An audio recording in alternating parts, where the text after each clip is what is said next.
দোষীদের শাস্তি চাই, দোষীদের শাস্তি চাই, দোষীদের শাস্তি চাই, দোষীদের শাস্তি চাই, দোষীদের শাস্তি চাই।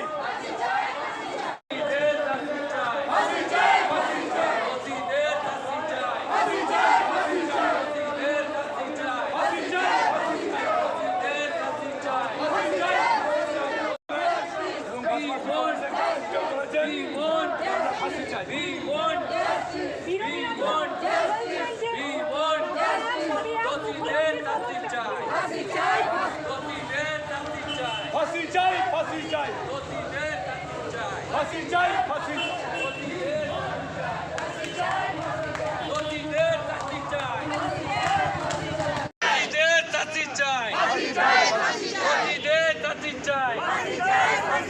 তুমি লড়াই করো, আমরা তোমার সাথে আছি। মমতা ব্যানার্জি তুমি এগিয়ে চলো, আমার তোমার সাথে আছি। মমতা ব্যানার্জি তুমি এগিয়ে চলো, আমার তোমার সাথে আছি, আমার তোমার সাথে আছি। মমতা ব্যানার্জি তুমি এগিয়ে চলো, আমার তোমার সাথে আছি। নিরাপত্তা পালন করলাম যাতে ভবিষ্যতে আর এরকম ঘটনা না ঘটে, তার জন্য নিরাপত্তা পালন করলাম।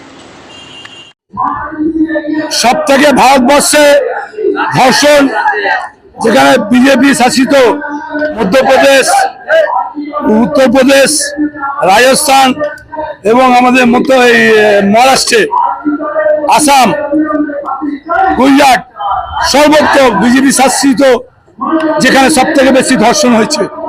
এটা আমরা বলছি না, ন্যাশনাল ক্রাইম রিপোর্টে বলছে। আরজি করে ঘটনা, আমাদের ছোট বোন ডাক্তার যে ধর্ষণ এবং মারা হয়েছে, আমরা দোষীদের শাস্তি চাইছি এবং ফাঁসি চাইছি, ফাঁসি। এবং অভিষেক ব্যানার্জি এবং মমতা বন্দ্যোপাধ্যায় অ্যাসেম্বলি থেকে বিল পাস হবে এবং আমরা ফাঁসি দাবি করছি। আমি প্রধানমন্ত্রীকে বলবো যে আপনারা যারা উত্তরপ্রদেশ, রাজস্থান, আমাদের মধ্যপ্রদেশ, তারপরে তোমার মহারাষ্ট্রে যাদের ধর্ষণ সব থেকে বেশি, তাদের পদত্যাগ চাইছি। যে প্রত্যেকটা যে 4টে চিফ মিনিস্টার পদত্যাগ চাইছি।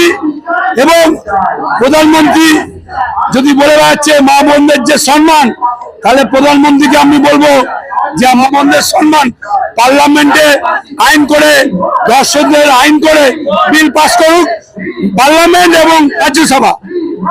মমতা বন্দ্যোপাধ্যায় আইন করে বা অ্যাসেম্বলিতে আইন আনছেন, ধর্ষণের জন্য সাজা এবং আইন করে ফাঁসি চাইছে। তো প্রধানমন্ত্রী পার্লামেন্ট এবং রাজ্যসভায় আইন পাস করে ফাঁসি চাইছে, তিনি মুখ্যমন্ত্রী চাইছে যে ফাঁসি চাইছে, তো প্রধানমন্ত্রী করছে না কেন?